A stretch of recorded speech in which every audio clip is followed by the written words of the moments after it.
नमस्कार। स्वागत है दोस्तों आपका उत्कर्ष क्लासेज की इस ऑनलाइन क्लास में। दोस्तों, पूर्व की कक्षा में हमारा बिंदु जो आरंभ हो चुका था, छंद। दोस्तों, आज हम उसी बिंदु को आगे बढ़ाते हैं। तो आज हम बात करने जा रहे हैं छंद बिंदु की।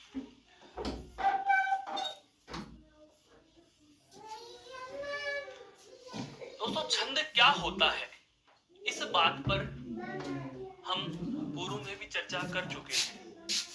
छंद की परिभाषा क्या होती है, इसके संबंधित जो विभिन्न तथ्य होते हैं उनसे भी हम भली भांति परिचित हैं। अब छंद का जो अवयव रूप है, छंद के जो विभिन्न अंग हैं उनकी परिभाषाएं, छंद के जो प्रकार हैं उनकी परिभाषाएं भी हम पढ़ चुके हैं। पूर्व की कक्षा में हमने कुछ छंदों के उदाहरण और लक्षणों पर भी चर्चा की थी। जैसे हम बात करें तो हम चर्चा कर चुके हैं दोस्तों, सबसे पहली जो हमारी चर्चा रही थी पूर्व में क्या, चौपाई छंद पर। और चौपाई छंद में एक ही लाइन आपको याद रखनी है, क्या, 16 मात्राएं प्रत्येक चरण में। उसके बाद हमें दूसरा जो चर्चा का छंद मिला वह तो कौन सा था, चौपाई। अब देखिए, चौपाई और चौपाई, यहाँ पर एक मात्रा मैंने कम कर दी, लक्षणों में भी आप एक मात्रा कम कर दो, बाकी सारी बातें एक जैसी, बाकी सारी बातें एक जैसी। उसके बाद हमने चर्चा की दोस्तों, अगला जो हमारा छंद रहा वह कौन सा था, रोला छंद। वह कौन सा था दोस्तों, रोला छंद। और रोला छंद के लिए दो तीन तथ्य बहुत महत्वपूर्ण और प्रसिद्ध हैं। और उन दो तीन महत्वपूर्ण प्रसिद्ध तथ्यों की हम बात करें, एक बार प्रत्यक्ष में कराना चाहूं तो देखो, सबसे पहली बात, क्या यह दोहा का विलोम होता है। कौन से छंद का विलोम होता है दोस्तों, दोहा छंद का विलोम होता है। अब दोहा छंद क्या होता है यह हमें अभी तक नहीं पता, पर सोरठा का पता है। तो सोरठा के सारे लक्षण विलोम कर दो, दोहा छंद बन जाएगा। बताते हैं क्या, जैसे रोला की बात की जाए तो रोला में विषम चरणों में 11 और सम चरणों में 13 मात्राएं होती हैं, 13 मात्राएं होती हैं। अब दोहा की बात आए तो दोहा छंद में 13 विषम चरणों में और सम में कितनी हो जाएंगी, 11 मात्राएं। मात्राएं विपरीत हो गई, सम की विषम में आ गई, विषम की मात्राएं सम चरणों में चली गई। तो ये जो मात्राओं की संख्या का अदल बदल हो जाना है, या मैं कहूं कि मात्राओं की जो संख्या है वह स्थान परिवर्तित कर रही है, ये लक्षणों को विपरीत कर रही है, इसीलिए इसे दोहा का विलोम कहा जाता है। लेकिन रोला को कहा जाता है कि यह सोरठा में मिलता जुलता है। कौन से छंद में मिलता जुलता है दोस्तों, सोरठा में मिलता जुलता है। तो इन तीन छंदों की हम चर्चा कर चुके थे, आज की चर्चा हम इस सोरठा छंद से ही आरंभ करते हैं। तो देखिए, सोरठा छंद के उदाहरण से हम इसके लक्षण निकालते हैं और उसके बाद हम इसकी तुलना करेंगे रोला से और अंतर करेंगे दोहा से। ठीक है, तो हिम्मत कीमत होय, बिन हिम्मत कीमत नहीं, करे न आदर कोई, रद कागज यूं राजिया। रजियारा सोरठा जो कृपाराम खिड़िया द्वारा लिखित हैं, उसमें उन्होंने अपने शिष्य रजिया को संबोधित करते हुए नीतिपरक उक्तियां कही हैं, नीतिपरक पद कहे हैं, नीतिपरक पंक्तियां कही हैं। तो उनमें से ही एक पंक्ति है कि हिम्मत कीमत होय, हिम्मत रखोगे तो ही आपकी कीमत है, बिन हिम्मत कीमत नहीं, बिना हिम्मत के आपकी कोई कीमत नहीं है। जिस प्रकार से करे न आदर कोई, रद्द कागज यूं राजिया, रफ कागज की कोई कीमत नहीं होती, उसी प्रकार से हिम्मतहीन व्यक्ति की भी कोई कीमत नहीं होती। अगर आपको अपनी कीमत बनानी है, कीमत का मतलब है अगर आपको अपना कोई प्रतिष्ठित नाम प्राप्त करना है, सम्मान प्राप्त करना है, कहीं भी समाज में, परिवार में, या हम कहें राज्य में, या अपने एक प्रदेश में अपना स्थान बनाना है, तो अपने आप को मूल्यवान बनाओ। मूल्यवान का मतलब एक व्यक्ति का कर्तव्य होना चाहिए कि वह एक उपयोगी संसाधन के रूप में अपने आप को विकसित करे, डेवलप करे। तो बात करते हैं सोरठा छंद क्या कहता है, लक्षण निकालते हैं। और लक्षण निकालने के लिए पूर्व की कक्षा में भी मैंने आपको बताया था दोस्तों, कि हमें सबसे पहले दिए गए पद पर मात्राएं लगानी है। मात्रा लगाने के बाद यदि समानता प्राप्त नहीं होती तो फिर वर्णों की गणना करनी है। मात्रा लगाने से या वर्णों की गणना करने से इन दोनों में कोई ना कोई एक लक्षण हमें हर प्रकार के पद में मिल ही जाएगा और उसी से हम छंद के लक्षणों को जोड़ते हुए तुलना करेंगे। देखो, मात्रा लगाते हैं सोरठा पे। है पे छोटी ई की मात्रा है दोस्तों, और आपको पता है छोटी ई की मात्रा है, लेकिन आगे संयुक्त अक्षर है तो मात्राएं कितनी आएंगी? गुरु की मात्रा आएगी। मात्रा लगाने के नियमों पर हम पुनः प्रकाश डालें तो देखो, लघु स्वर पे एक मात्रा, दीर्घ स्वर पे वक्र रेखा के रूप में, उल्टे दो के रूप में, एस के रूप में दो मात्रा या गुरु मात्रा लगती है, बताया था। उसके बाद संयुक्त अक्षर से ठीक पहले वाले वर्ण पर दो मात्राएं होती हैं, अनुस्वार और विसर्ग पर भी दो मात्राएं होती हैं। अनुनासिक यदि लघु स्वर पर है तो एक मात्रा और दीर्घ स्वर पर है तो दो मात्राएं लगाई जाती हैं। ये सारी बातें आपको बता भी थी, बहुत बार हमने लगाई भी हैं, तो आप इस पर मात्राओं का जरा चयन कीजिए।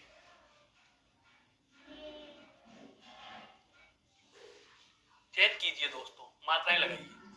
आरंभ करते हैं मात्राएं लगाना। बिल्कुल, है पे छोटी ई की मात्रा है, लेकिन हमें दो क्यों लगाई? क्योंकि आगे संयुक्त अक्षर दिया हुआ है।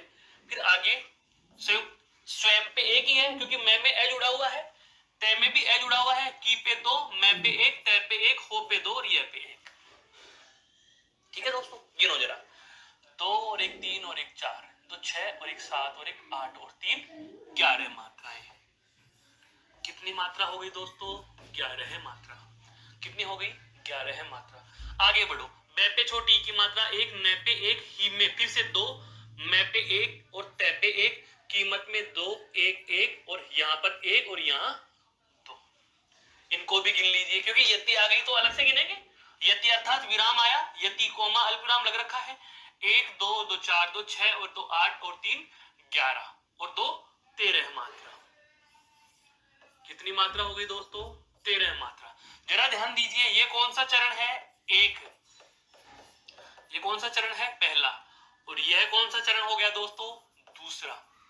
यह कौन सा चरण हो गया? दूसरा। चरण का मतलब क्या होता है? किसी भी छंद के एक चौथाई, चतुर्थांश को क्या कहते हैं? एक पाद को एक चरण कहते हैं। यह कौन सा चरण है? जैसे तीसरा। और यह कौन सा चरण है दोस्तों? चौथा। यह कौन सा चरण है? चौथा चरण है। यह तीसरा है और ये चौथा चरण। लगाओ मात्रा। कै रे पे दो, न पे एक, आ पे दो, दै पे एक, रे पे एक, ओ पे दो और एक। जोड़िए, एक दो तीन और एक चार, दो छह, दो आठ और तीन 11 मात्रा। कितनी मात्रा हो गई? 11 मात्रा। रद्द, एक के दो, का पे दो, गे पे दो एक, दे पे एक, जू उ की मात्रा संयुक्त अक्षर भी है, लेकिन स्वयं संयुक्त अक्षर, इससे पहले कोई वर्ण नहीं। यहाँ पर अनुस्वार लगा हुआ है और मात्रा भी गुरु है, तो चाहे अनुस्वार हो चाहे गुरु मात्रा हो, दोनों में एक स्थिति होती तो भी मात्राएं कितनी आती दोस्तों? दो आती। रा पे दो, जी पे एक, या पे दो। क्लियर? आप इनको भी अब जरा जोड़ दीजिए। तो देखो, एक दो तीन दो पांच, एक दो तीन चार पांच छह सात आठ नौ 10 11 12 और 13 मात्रा। ये भी लो जी, 13 मात्राएं। कितनी हो गई? 13 मात्राएं। ध्यान दीजिए, मैंने आपको पूर्व की कक्षा में भी हमने देखा था, क्या एक छंद का नाम होता है दोस्तों? रोला।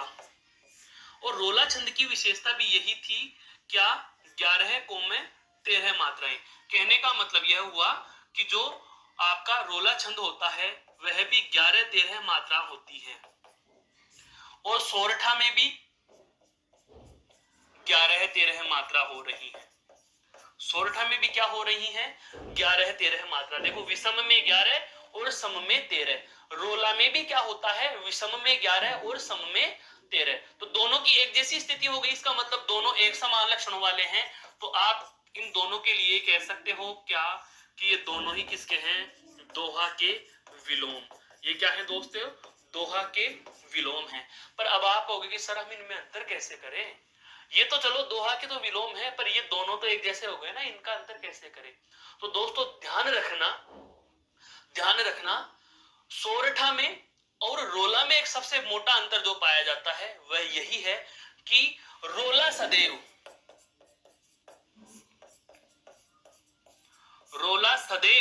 बहुत महत्वपूर्ण है। रोला सदैव अंतिम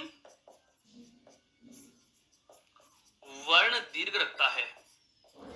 दीर्घ यानी कि गुरु रखता है,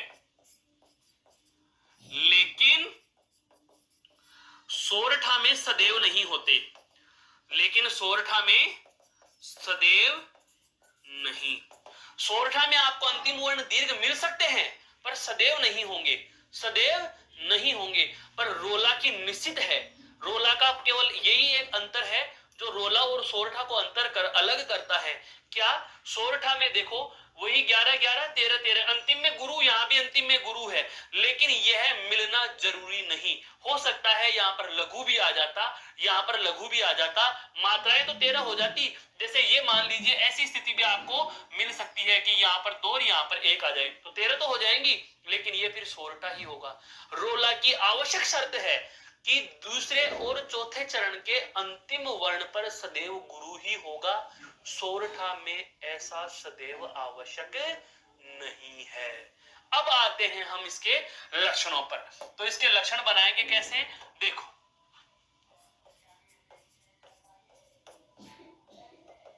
लक्षण में सबसे पहला, आधे आधे पे समान मात्राएं हो रही हैं तो हम ये कह देंगे कि यह अर्ध सम मात्रिक छंद है। यह क्या है दोस्तों? अर्ध सम मात्रिक छंद है। एक बात। नंबर 2, दूसरी बात, विषम चरणों में 11 11 तथा सम चरणों में 13 13 मात्रा होती है। ठीक है। और तीसरी महत्वपूर्ण बात, दोहा का विलोम सोरठा जैसा दिखता है। सोरठा जैसा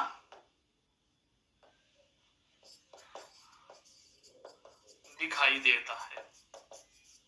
दोहा का तो विलोम और सोरठा के जैसा हमें दिखाई देता है, लेकिन सोरठा के जैसा नहीं होता है।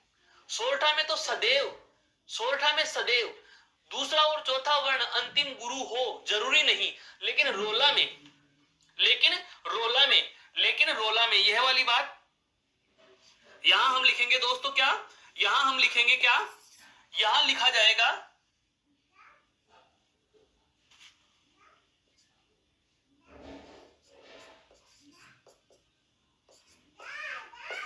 रोला जैसा। दोहा का विलोम रोला जैसा दिखाई देता है।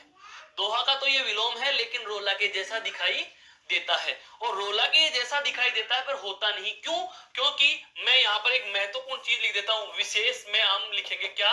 विशेष में जो है रोला में सदैव अंतिम वर्ण गुरु होते हैं। रोला में सदैव अंतिम वर्ण क्या होते हैं दोस्तों? गुरु होते हैं। सोरठा में गुरु हो इत्तेफाक है, जरूरी नहीं सदैव होंगे, लेकिन रोला की आवश्यक शर्त है कि अंतिम वर्ण सदैव क्या होंगे? गुरु ही होंगे दोस्तों। क्या होंगे? गुरु ही होंगे। मेरे कहने का आशय यह हुआ कि दोनों के दोनों छंद, चाहे रोला हो चाहे सोरठा हो, रोला और सोरठा दोनों दोहा के विलोम लक्षण वाले होते हैं। वही 11 13 वर्ण मात्राएं होती हैं, 11 और 13 पे यति भी होती है, अर्धसम मात्रिक भी है। लेकिन रोला और सोरठा का जो अंतर है वह इतना सा ही है कि रोला छंद में सदैव दूसरे और चौथे चरण के अंत में गुरु होता है, सोरठा में सदैव ऐसा हो यह आवश्यक नहीं है। यह आवश्यक नहीं है दोस्तों। देखें जरा, रोला हम पूर्व में पढ़ चुके थे, सोरठा। अब एक बार इनके विलोम पर हम चर्चा करते हैं। हम इनके विलोम पर भी चर्चा करते हैं। इनका जो विलोम है वह छंद कौन सा है दोस्तों? दोहा छंद है। विलोम छंद कौन सा है दोस्तों? दोहा छंद है। और विलोम छंद जो है वह दोहा जो छंद है, इसकी जो लक्षणों की बात की जाए, इनके जो विशेषताओं की बात की जाए, तो विशेषताएं क्या क्या हैं, जरा इन पर हम अब गौर करेंगे। बड़ा भया तो क्या भया, जैसे पेड़ खजूर, पंथी को छाया नहीं, फल लागे अति दूर। बहुत बार यहां पर से हम दो तीन चीजें और भी सीख सकते हैं। क्या? अंतिम वर्ण रे एक जैसा आ रहा है दोस्तों। पूर्व में भी हम इसकी चर्चा कर चुके हैं। अगर अंतिम वर्ण समान हो तो उसे कहते हैं तुक मिलना। उसे हम क्या कहते हैं दोस्तों? तुक मिलना। और जाहिर सी बात है, जिन चरणों के अंत में तुक मिल जाती है उसमें रागात्मकता पाई जाती है, राग का गुण पाया जाता है। अर्थात ये पद कैसे होते हैं? गेय पद होते हैं। गेय का मतलब क्या होता है दोस्तों? जिन्हें गाया जा सकता हो। जिन्हें क्या किया जा सकता है दोस्तों? गाया जा सकता है। बड़ा भया तो क्या भया, जैसे पेड़ खजूर, पंछी को छाया नहीं, फल लागे अति दूर। कहने का मतलब यह हुआ कि इसमें राग है, लय है, तुक है, तो इसमें गेयता का गुण है। कहने का मतलब इसे गाया जा सकता है। तो हम बात करते हैं अब इसके लक्षणों की। हालांकि हमें पूर्व से पता चल चुका, जब हमने रोला पढ़ा था पूर्व की कक्षा में, अभी अभी हमने सोरठा छंद की चर्चा की, तो हमने पाया कि रोला और सोरठा ये दोनों के दोनों छंद ही ऐसे हैं जो दोहा के ठीक विपरीत लक्षणों वाले होते हैं। रोला और सोरठा में क्या था? विषम चरण में 11, सम चरणों में 13। तो दोहा में क्या हो जाएगा? विषम चरण में 13 और सम चरण में 11 मात्राएं। लगाकर देखो, जैसे ब एक मात्रा, डा दो मात्रा, भ एक या दो मात्राएं, उसके बाद तो पे दो मात्राएं। क्या संयुक्त अक्षर है? यहाँ पर कितनी? दो मात्राएं। कितनी हो जाएंगी दोस्तों? दो मात्राएं। भ पे एक और या पे दो, भ पे एक और या पे दो मात्राएं हो जाएंगी। कितनी हो जाएंगी? दो मात्राएं हो जाएंगी। जोड़ो जरा, 1 2 3 4 5 6 7 8 9 10 11 12 और 13, कुल कितनी मात्राएं हो गई? 13 मात्रा। कितनी हो गई दोस्तों? 13 मात्रा।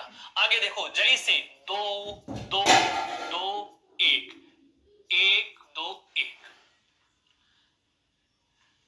2 2 4 2 6 और 2 8 और 3 11 मात्रा। यहां पर कितनी हो गई? 11 मात्रा।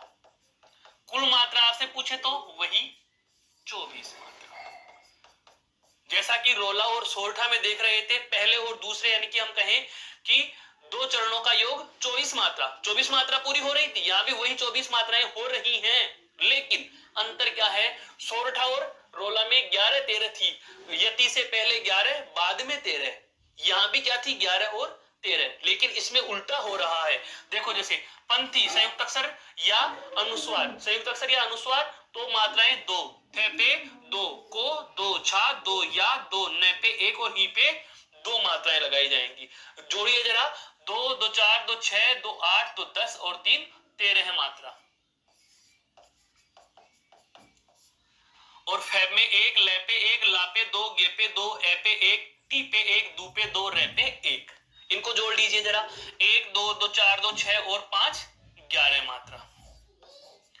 अब आप वही कहेंगे पूरी पंक्ति में 24 मात्रा। लक्षण बनाना आरंभ करो जरा। तो लक्षण बनाना आरंभ करेंगे तो देखो, यहां पर यह कौन सा चरण है? बताओ जरा, यह कौन सा चरण है? पहला। यह कौन सा चरण हुआ? दूसरा। यह कौन सा चरण हुआ दोस्तों? तीसरा। और यह कौन सा चरण हुआ? चौथा। तो हम यह कह सकते हैं या नहीं कि विषम चरणों में 13, सम चरणों में 11 मात्राएं होती हैं, या मैं कहूं आधों में एक जैसी है, आधे में एक जैसी है। तो जाहिर सी बात, मात्राओं से गणना कर रहे हैं, तो सबसे पहला लक्षण, सबसे पहला लक्षण, क्या यह अर्ध सम मात्रिक छंद है? यह अर्ध सम मात्रिक मात्रिक छंद है, पहली महत्वपूर्ण विशेषता, पहला महत्वपूर्ण लक्षण जो रोला में भी है, सोरठा में भी है, दोहा में भी है, आगे भी आएंगे। हाँ बिल्कुल, उल्लाला में भी पाया जाएगा, गीतिका में भी होगा, हरि गीतिका में भी होगा। अभी हम पढ़ने वाले हैं दोस्तों, जैसे जैसे आगे बढ़ते चलेंगे ये सारी चीजें हमारे लिए बेहद आसान होती चली जाएंगी। हम सारे के सारे छंदों को लक्षण और उदाहरण के साथ तो देख ही रहे हैं, फिर एक एक साथ एक एक लाइन में इनका तुलनात्मक अध्ययन भी मैं आपके समक्ष प्रस्तुत करने वाला हूं। पहले लक्षण पर बात करते हैं। यह अर्ध सममात्रिक छंद है। आधे आधे में समान मात्राएं, समान लक्षण दिख रहा है, इसका मतलब अर्ध सममात्रिक, अर्थात पहले और तीसरे में, या मैं कहूं विषम विषम चरणों में एक जैसी और सम चरणों में एक जैसी मात्राओं की स्थिति। कुल मात्राएं कितनी? पंक्ति में 24 मात्राएं, पंक्ति में 24 मात्राएं तथा 13-11 पर यति होती है। 13-11 पर क्या होती है दोस्तों? यति होती है। 13-11 पर क्या होती है दोस्तों? यति होती है। और जाहिर सी बात है 13-11 पर यति है, कुल मात्राएं 24 हो रही हैं, तो इसे दंडक की श्रेणी में गिनेंगे या साधारण की श्रेणी में गिनेंगे? तो आप यही कह देंगे कि यदि ऐसा कोई भी छंद या वह मात्रिक छंद जिनके प्रत्येक चरण में 32 या 32 से कम मात्राएं होती हैं तो उसे साधारण छंद कहा जाता है। तो तीसरा महत्वपूर्ण लक्षण कहेंगे क्या? यह साधारण छंद है। यह कौन सा छंद है दोस्तों? साधारण छंद है। अब अगर आपने रोला और सोरठा में ही यह लिख दिया, रोला और सोरठा में यह लिख दिया कि ये दोहा के विलोम हैं, तो यहां पर भी कहेंगे क्या? रोला और सोरठा के विलोम लक्षण वाला, उनका विलोम होगा ना, विलोम लक्षण छंद है, उनके विलोम लक्षणों जैसा यह छंद है। कौन सा? हमारा दोहा छंद। क्या? बड़ा भया तो क्या भया, जैसे पेड़ खजूर। ध्यान रखना, छंदों में पद के अर्थ पर कभी महत्व नहीं दिया जाता, न पूछेगा, न बताने की आवश्यकता है, न समझने की आवश्यकता है। आता है बहुत अच्छी बात है, सीखना चाहो बहुत अच्छी बात है, लेकिन अर्थ या भावार्थ से हमें छंदों के प्रकारों पर कोई प्रभाव नजर नहीं आने वाला। यह चीज आप सदैव ध्यान रखोगे दोस्तों। तो यह कौन सा छंद था आपका? बेहद ही सरल और बहुत ही प्यारा। कौन सा है दोस्तों? दोहा छंद है। कौन सा है दोस्तों? दोहा छंद है। अब आता है कौन सा? अपना गीतिका छंद। कौन सा है दोस्तों? गीतिका छंद है। गीतिका, देखो ये एक उदाहरण और है। मेरी भव बाधा हरो राधा नागरी सोए, जा तन की झाई परे श्यामु हरित दूती होए। आप चाहो तो मात्राएं लगाकर देख सकते हो, आप चाहो तो मात्राएं लगाकर देख सकते हो। देखो 2 और 2 4 और 1 5 और 1 6 और 2 8 और 2 10 और 1 11 और 2 13 मात्रा। वही बात आ रही है। 2 2 4 2 6 1 7 और 1 8 2 10 और 1 11 मात्रा। दोहा छंद का उदाहरण ही है ये। अभी है 2 और 1 3 और 1 4 और 2 6 6 और 2 8 8 और 2 10 10 और 1 11 और 2 13 मात्रा। बिल्कुल 13 मात्रा। ये दोहे के ही लक्षण हैं। शामू 2 मात्रा 1 मात्रा 1 मात्रा 1 मात्रा 1 मात्रा 3 और 3 6 और 1 7 और 1 8 और 2 10 और 1 11 मात्रा। तो जाहिर सी बात है विषम कला 11 है, विषम कला 11 और सम में 13 13 11 पर यति, 13 11 पर यति। और कुल कितनी मात्रा? कुल मात्रा अगर आपसे पूछी जाए तो कुल 24 या 24 मात्राएं आपके समक्ष आ रही हैं। 11 और 13 कितनी हो रही? 24। यहाँ पे कितनी हो रही? 24। तो जहां ध्यान रखना 24 मात्रा, या हम कहें रोला और सोरठा, रोला और सोरठा के विपरीत लक्षण, सोरठा के विलोम लक्षण वाला छंद, और वह कौन सा है? दोहा छंद है। कौन सा है दोस्तों? दोहा छंद है। कौन सा है? दोहा छंद। तो आपके समक्ष दोहा छंद अच्छे से स्पष्ट हो गया। तो अब हम चलते हैं हमारे अगले और बहुत सरल छंद पर, जिसका नाम क्या है? गीतिका। कौन सा छंद है दोस्तों? गीतिका छंद। बहुत ही सरल, बहुत ही अच्छा। हे प्रभु आनंद दाता ज्ञान हमको दीजिए, शीघ्र सारे दुर्गुणों को दूर हमसे कीजिए। हे प्रभु आनंद दाता ज्ञान हमको दीजिए। वही वाली बात, मात्राएं गिनो, वर्ण गिनो, लक्षण जिसमें समान लगे, मात्राओं के अनुसार है तो मात्रिक में ले लेंगे, वर्णों के अनुसार है तो वर्णिक में ले लेंगे। हालांकि मैंने इसका संकेत दे दिया था, गीतिका, हरि गीतिका है, उल्लाला, ये सभी के सभी मात्रिक में आते हैं। कौन से में आ रहे हैं दोस्तों? मात्रिक में आ रहे हैं। चलो मात्रा लगाना आरंभ करते हैं भाई। दो, एक संयुक्त अक्षर में एक स्वयं है, यहाँ पर एक, और भो पे दो, आपे दो, नंद ध्यान दीजिए, यहाँ संयुक्त अक्षर है तो न पे भी दो आएगी, दे पे एक आएगी, दा पे दो और ता पे भी दो मात्राएं। जोड़ो जरा, दो और एक तीन और दो पांच और दो सात और दो नौ, 10 और 4 14 मात्राएं। कितनी मात्रा आ रही है दोस्तों? कुल 14 मात्रा। ज्ञान, दो मात्रा, न पे एक, है पे एक, मैं पे एक, को पे दो, दी पे दो, जी पे एक और ए पे दो मात्रा। दो और एक तीन और दो पांच और दो सात और दो नौ और तीन 12 मात्रा। कितनी आ रही है दोस्तों? 12 मात्रा। आगे बढ़ते हैं। शीघ्र, यहाँ पर संयुक्त अक्षर है लेकिन उससे पहले दीर्घ स्वर भी है। चाहे संयुक्त अक्षर से पहला वर्ण हो या दीर्घ स्वर हो, मात्रा सदैव क्या आएगी? गुरु मात्रा। तो ये लो जी, गुरु, घे पे एक, सा पे दो, रे पे दो, दू, यहाँ पर देखो दुर्गुणु, द पे छोटे ओ की मात्रा लघु है लेकिन आगे रे और संयुक्त अक्षर होने की वजह से यहाँ दो, यहाँ पर एक, णो पे दो, को पे दो। जोड़ो जरा, दो और एक तीन और दो पांच और दो सात और दो नौ और एक 10 और 4 14 मात्रा। दू रे, दू पे कितनी? दो, रे पे एक, है पे एक, मैं पे एक, से पे दो और कीजिए में दो, एक और दो। जोड़िए इसको भी, दो और तीन 5 और दो 7 और 5 12 मात्रा। अब यहां पर भी वही वाली स्थिति लागू हो रही है। कौन सी? जरा समझने की कोशिश करना। चरण कौन सा? पहला। चरण कौन सा? दूसरा। चरण कौन सा? तीसरा। और चरण कौन सा दोस्तों? चौथा। चरण कौन सा? चौथा। 4 चरण। आधों में एक जैसी स्थिति है, आधों में एक जैसी स्थिति है, मात्राओं के आधार पर गिनती कर रहे हैं। तो बताओ इसे अर्ध सम मात्री कहेंगे या नहीं? बिल्कुल। तो सबसे पहला लक्षण, सबसे पहला लक्षण क्या? यह अर्ध सम मात्रिक छंद है। यह अर्ध सम मात्रिक छंद है। एक बात। नंबर 2, पंक्ति में कुल कितनी हो गई? 14 और 12 26 मात्रा। यहां भी कितनी हो गई दोस्तों? 26 मात्रा। पंक्ति में कुल 26 मात्रा। तीसरी बात क्या? 14-12 मात्रा पर यति, 14-12 मात्रा पर क्या होती है दोस्तों? यति होती है। क्या होती है दोस्तों? यति होती है। समझ में आया कि नहीं आया? क्लियर? तो यह कौन सा है आपका दोस्तों छंद?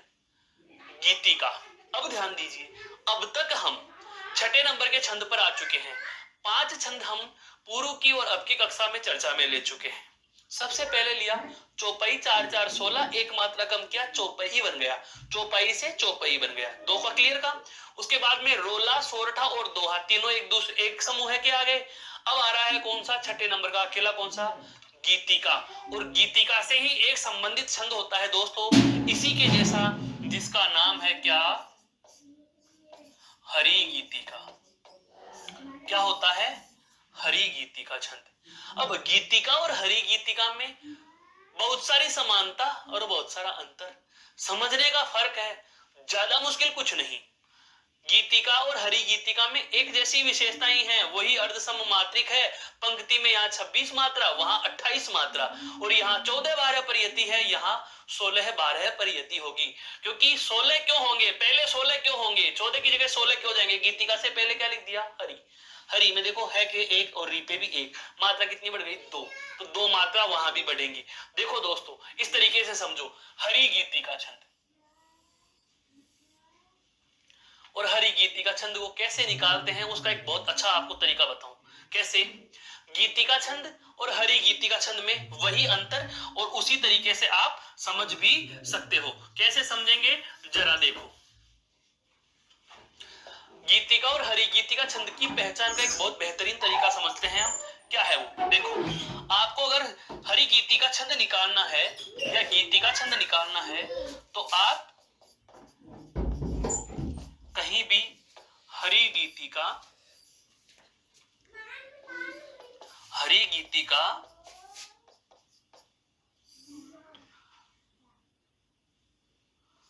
हरि गीतिका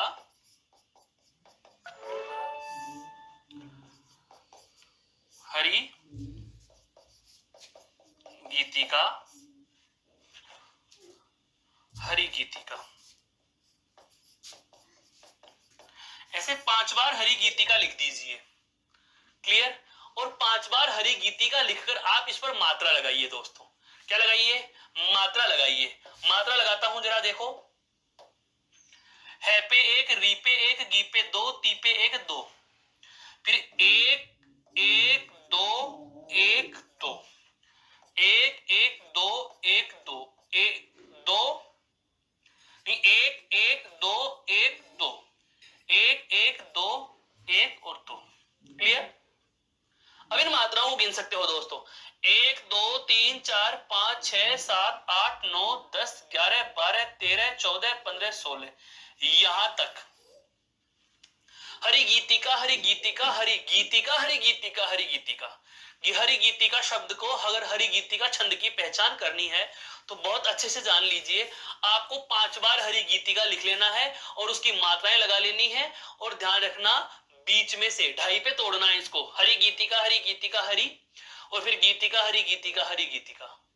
और यहां पर जो यति का क्रम आ रहा है उसको आप गिन सकते हो। आपके हरि गीतिका छंद निकल कर आ जाएगा। आपका जो हरि गीतिका छंद है वह समक्ष आपके उपस्थित हो जाएगा। लेकिन ध्यान दीजिए, अगर आपको गीतिका निकालना हो, अगर आपको गीतिका निकालना हो तो आपको 2 मात्राएं कम करनी पड़ेंगी। आपको 2 मात्राएं कम करनी पड़ेंगी। तो 2 मात्राएं कम करने के लिए आप शुरू में क्या कर देंगे? हरि हटा देंगे और 2 मात्राएं कम कर लेंगे। आओ अपने बिंदु पर चलते हैं। ये सब तो ट्रिक्स हैं, लेकिन ट्रिक्स की हमें पढ़ाई नहीं करनी, हमें तो लॉजिक समझना है कि छंद कहना क्या चाह रहा है। स्वतः लक्षण निकल कर आएंगे। चलो तो मात्रा लगा लेते हैं। संसार अनुस्वार है दोस्तों, मात्रा कितनी आएंगी? 2। अनुस्वार पे 2, सा पे 2, रे पे 1, यहाँ 2। संसार की समरस्थली में धीरता धारण करो, चलते हुए निज पथ पर संकटों से मत डरो, जीते हुए भी मृतक सम रहकर न केवल दिन भरो, वर वीर बनकर आप अपनी विघ्न बाधाएं हरो। बहुत अच्छा। एक हम बात करें कि युद्ध भूमि में जाने से पहले एक वीर को दी जाने वाली यह वीर काव्य की, या हम कहें वीर रस की उक्ति है। संसार की समर स्थली है, संसार की, क्योंकि जीवन पथ पर युद्ध लड़ने वाला, या हम कहें जीवन युद्ध लड़ने वाले को से मैं रे।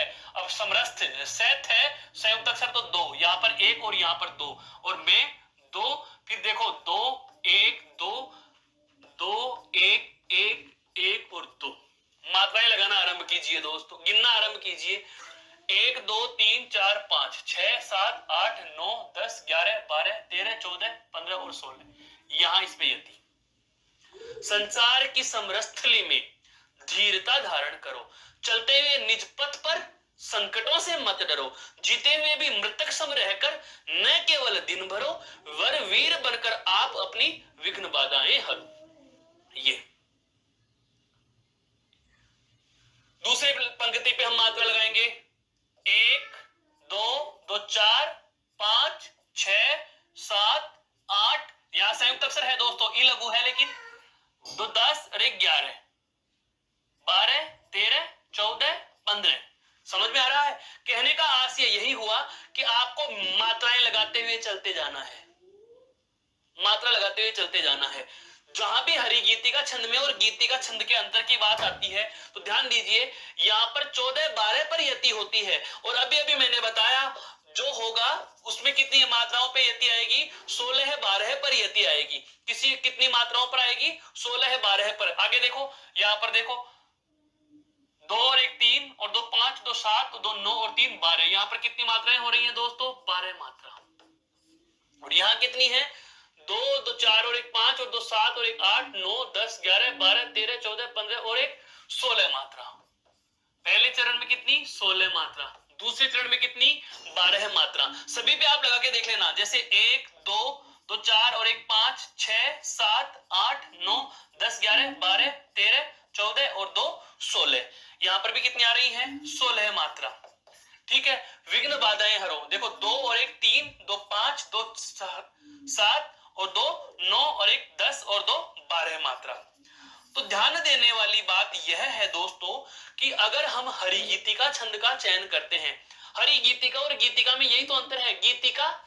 गीतिका से पहले क्या लिखा हुआ है? हरि है, और री पे मात्रा लगा लो 1 और 1, अर्थात पहले वाले चरण में 2 मात्राएं बढ़नी है, बाकी सारी स्थिति एक जैसी है। बाकी सारी स्थिति एक जैसी है। कहने का मतलब यह हुआ दोस्तों कि अगर हमें हरि गीतिका छंद का पहचान करनी है तो जहां गीतिका में 14 12 पर यति होती है, इसमें +2 करेंगे। हरि गीतिका में 16 12 पर यति होगी। बाकी सारे लक्षण एक जैसे होंगे। बाकी सारे लक्षण एक जैसे होंगे। तो हम लक्षण लिखने आरंभ करें इसके। पहला यह अर्ध सममात्रिक छंद है। ठीक है। उसकी एक पंक्ति में कितनी मात्राएं थी? 26। यहां कितनी होती है? 28 मात्रा है।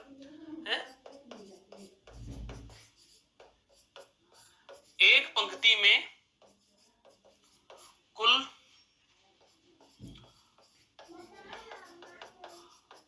28 मात्राएं। एक पंक्ति में कुल कितनी है दोस्तों?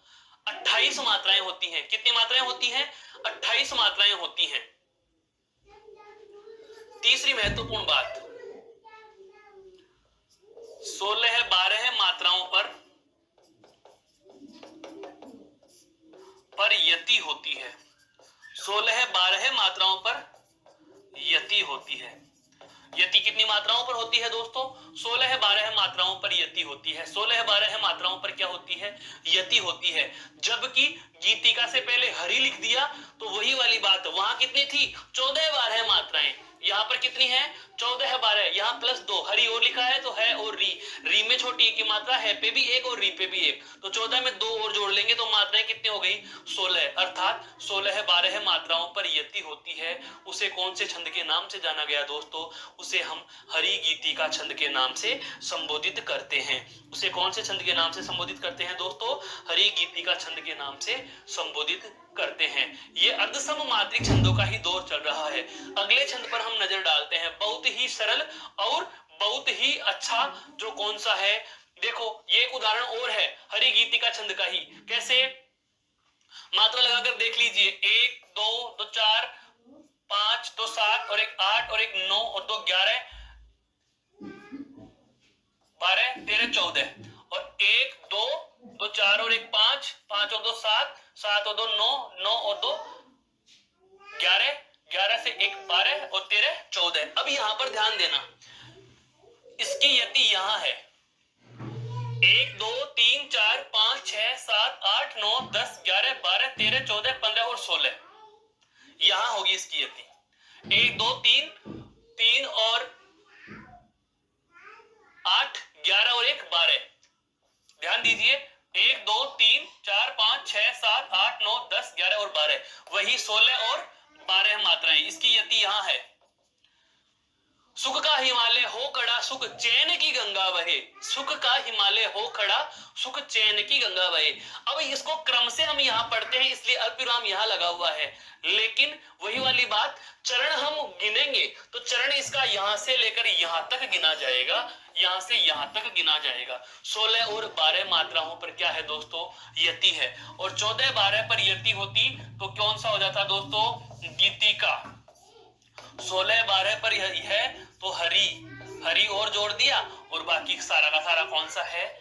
गीतिका है। बाकी सारा का सारा कौन सा है दोस्तों? गीतिका है। गीतिका है। देखो जैसे 2 2 4 और 1 5 2 7 2 9 9 और 2 11 और 1 12 और 12 और 2 14। अब यहाँ भी वही वाली बात, 14 और 2 16। 16, 17, 18, 19, 20, 21, 22, 23, 24, 25, 26, 27, 28। वही वाली बात आ रही है क्या, एक पंक्ति में कुल 28 मात्राएं। ध्यान देने वाली चीज है दोस्तों, मैं यहाँ पर यह बात इसीलिए लिख रहा हूं क्या, कि एक पंक्ति की कुल मात्राएं भी हमें पता होनी चाहिए, क्योंकि इनकी पंक्तियां तोड़ी नहीं जा सकती। बहुत बार अल्प विराम आगे पीछे हो जाता है, कुल मात्राओं की संख्या गलत नहीं होगी, वह उतनी ही आएगी निश्चित जितनी दी गई है लक्षण ग्रंथ के अनुसार। अगला छंद बहुत ही महत्वपूर्ण, कौन सा, उल्लाला छंद।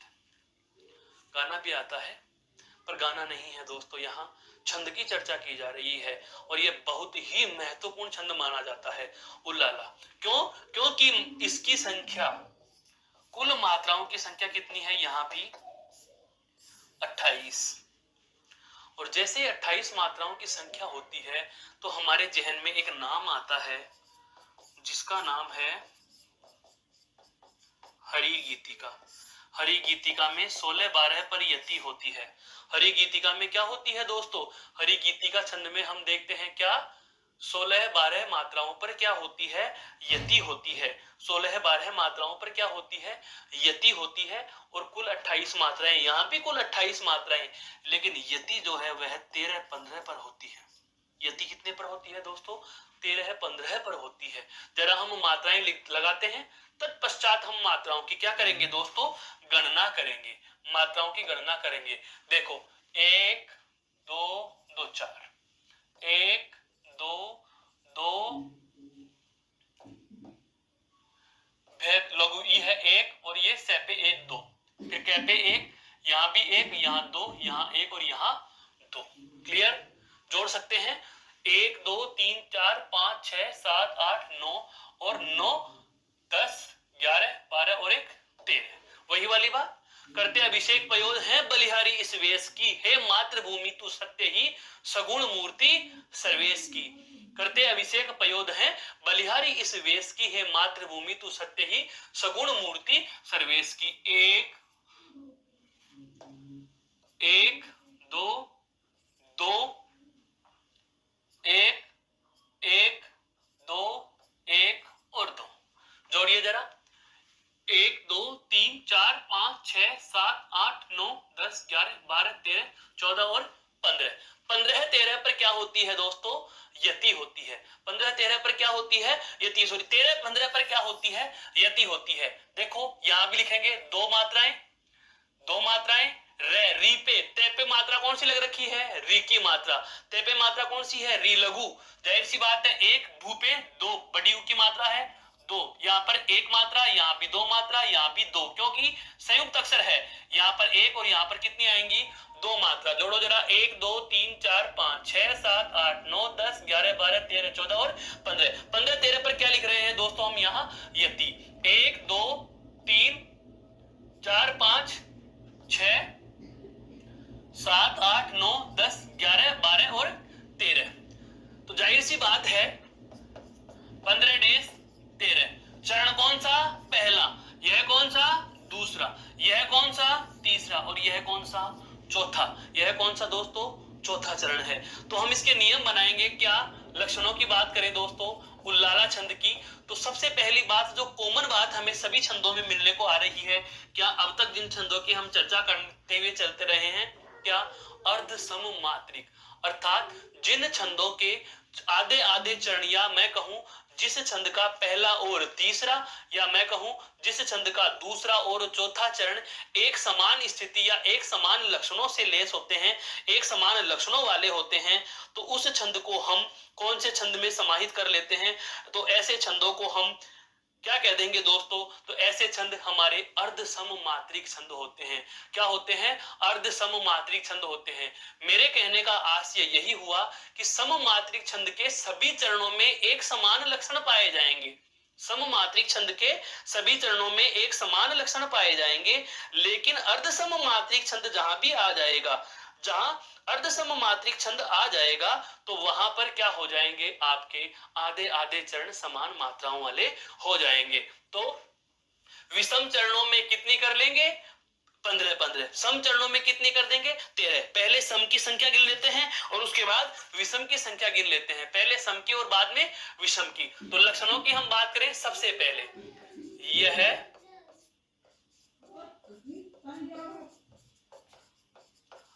अर्ध सम मात्रिक छंद है। यह क्या है? अर्ध सम मात्रिक छंद है, पहली बात। नंबर 2, पंक्ति में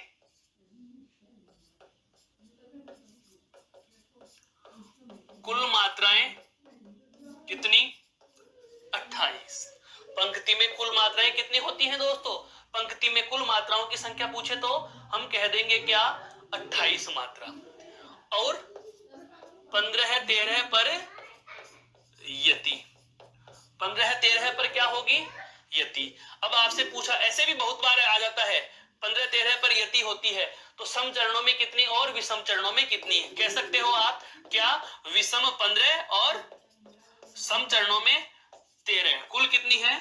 28 मात्रा। कुल कितनी है? 28 मात्रा। यहाँ 15, यहाँ कितनी?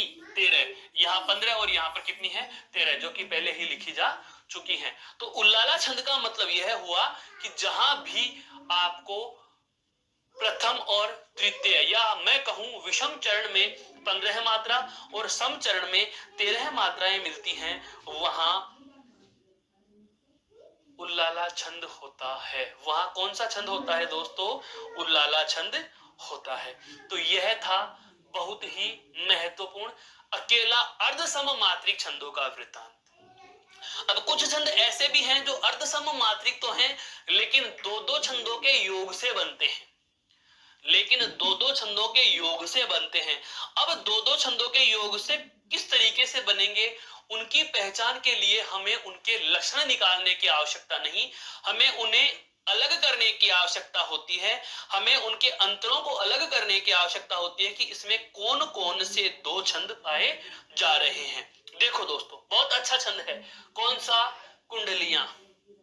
साहित्य की बात की जाए, काव्य शास्त्र की बात की जाए या रचना शास्त्र की बात की जाए तो हमारे हिंदी काव्य में केवल गिरधर की कुंडलियां प्रसिद्ध हैं। केवल किसकी कुंडलियां प्रसिद्ध हैं? गिरधर की कुंडलियां प्रसिद्ध हैं। तो इस कुंडली को एक बार बहुत अच्छे से पढ़िए, बहुत अच्छा इसमें एक सीख भी है।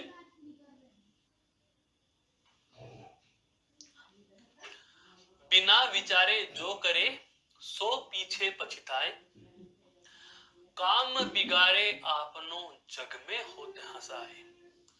जग में होते हंसाए चित्त में चैन न पावे, खान पान सम्मान राग रंग मन ही न भावे, कह गिरधर कविराय। याद आ रहा है? अभी अभी मैंने बताया कि कुंडलियां किसकी प्रसिद्ध रही हैं। तो कुंडलियां दोस्तों गिरधर की कुंडलियां प्रसिद्ध रही हैं। कुंडलियां किसकी प्रसिद्ध रही हैं? गिरधर की प्रसिद्ध रही हैं। बिल्कुल, बहुत अच्छे से। कह गिरधर कविराय दुख कछु टरत नटारे, खटकत है जिय माही कियो जो बिना विचारे। अर्थात बिना विचारे हमें कुछ भी कार्य करने की आवश्यकता नहीं है। बिना विचारे हमें कुछ भी काम करने की आवश्यकता नहीं है। अगर बिना विचारे कर रहे हो तो बाद में क्या मिलता है? हमें पछतावा मिलता है। काम बिगाड़े आपनो, अपना स्वयं का काम तो बिगाड़ते ही हैं, इसके अलावा जग में होत हंसाए, जग में हमारी हंसी भी होती है। देखो, ये कुंडलियां यहाँ छंद के साथ साथ हमें एक नैतिक सीख भी प्रस्तुत कर रही हैं। छंद तो है ही है, हमें एक नैतिक सीख भी मिल रही है। जग में होत हंसाए चित्त में चैन न पावे, हैं? बिल्कुल, एक महत्वपूर्ण चीज अब आती है, इस कुंडलियां छंद को कैसे पहचाने। अरे भाई, मुश्किल नहीं है, कुंडलियां छंद मुश्किल नहीं है, क्योंकि अब तो ये युग्म के छंदों में आ गया। और जहां भी युग्म के छंद में आ जाता है तो ध्यान रखना, इसमें लक्षण रटने की जरूरत ही नहीं। दो तीन अलग चीजें हैं, वो अब हम बात करेंगे। सबसे पहले मात्रा लगा करके लक्षण हटाते हैं कि कुंडलियां में कौन कौन से छंदों का युग्म होता है, कौन से दो छंद मिलकर के कुंडली बनाते हैं। देखो, बिना एक दो, एक दो दो, दो एक और दो,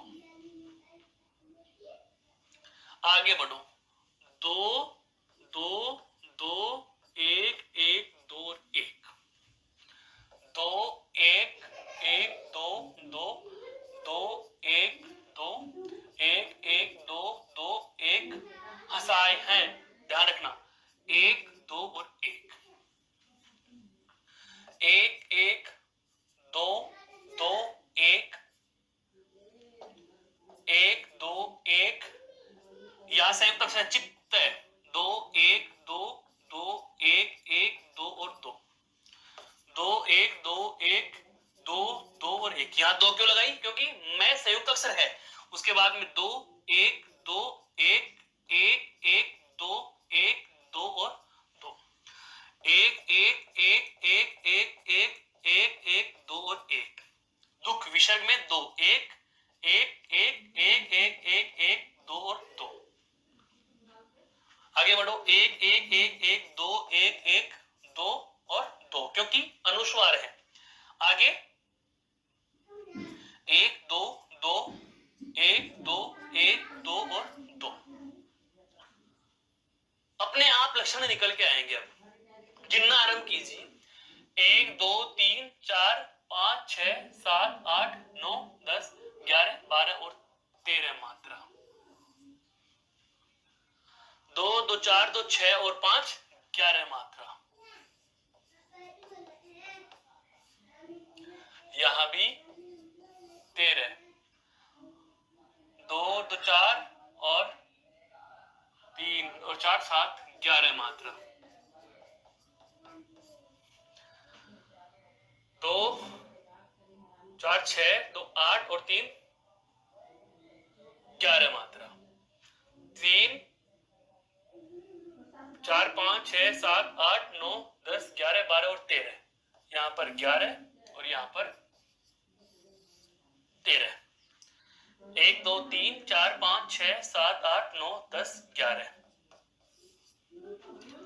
1, 2, 3, 4, 5, 6, 7, 8, 9, 10, 11, 12 और 13 मात्रा।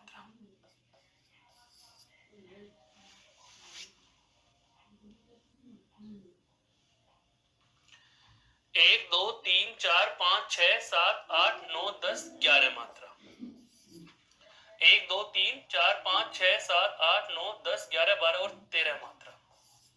यहां भी वही 11 और यहां पर कितनी है दोस्तों? 13। अब ध्यान देने वाली बात है, पूर्व में पढ़े छंदों की बात करूं, 13 है डेस 11, 13 डेस 11 और 11 डेस 13। ऐसी स्थितियां जहां भी मिल रही हैं तो जाहिर सी बात है उल्लाला छंद मिलेगा।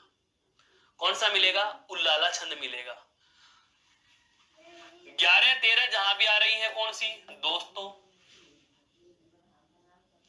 11, 13 जहां भी आ रही हैं, 13, 11 में तो कौन सा है? दोहा। और 11, 13 में कौन सा है? रोला। कौन सा है? रोला। याद आया? एक दूसरे के विलोम छंद शुरू में हम बात कर चुके थे। आज की कक्षा का पहला छंद जिसकी हम बात करने वाले हैं, देखो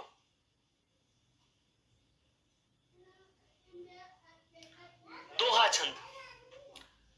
दोहा छंद में क्या पढ़ते हैं? 13 और 11 मात्राएं, 13 और 11 मात्राएं।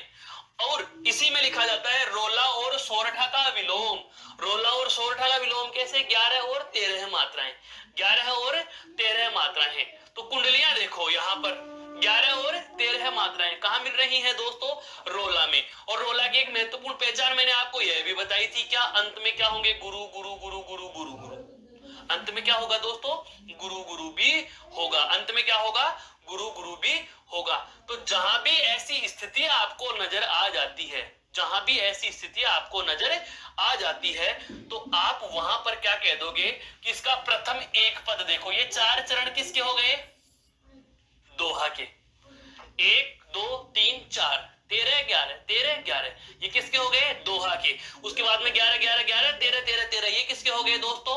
रोला के। तो हम इतना सब कुछ न कह के हम यह कह सकते हैं या नहीं कि जो आपका उल्लाला छंद होता है, उस कुंडलियां जो छंद होता है, यह कुंडलियां छंद होता है दोहा प्लस रोला प्लस रोला। यही हुआ, दोहा प्लस रोला प्लस रोला, दोहा प्लस रोला प्लस रोला होता है। यहां तक समझ में आया कि नहीं आया? दोहा प्लस रोला होता है, दोहा प्लस रोला।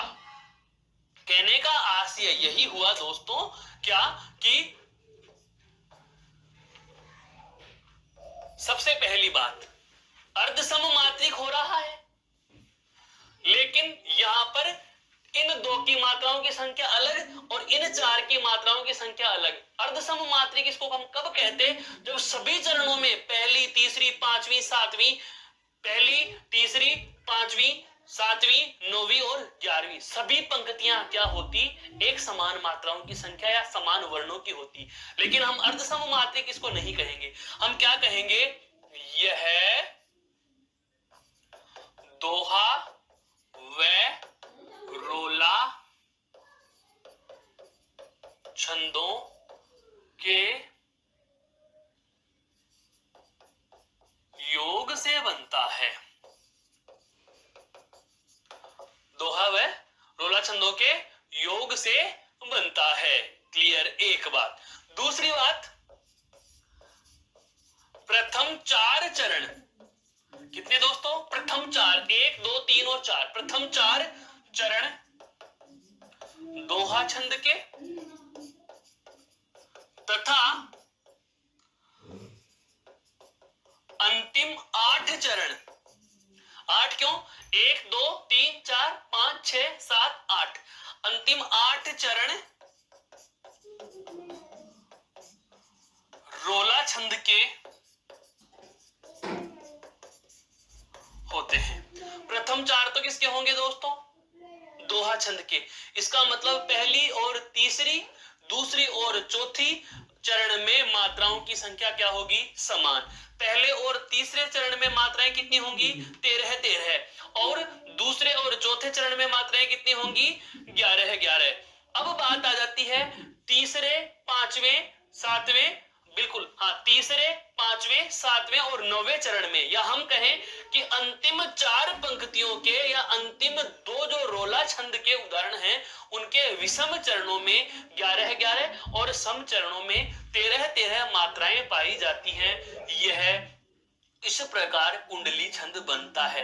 यह तो एक बेसिक सी बात है दोस्तों, यह तो क्या है? एक बेसिक सी बात है। लेकिन मैंने आपको अभी अभी कहा कि यह दोनों के योग से तो बनता ही बनता है, लेकिन इसके अलावा एक बहुत महत्वपूर्ण चीज जो हमें पता लगनी है या हमें जो याद रखनी है वह क्या है कि इस छंद का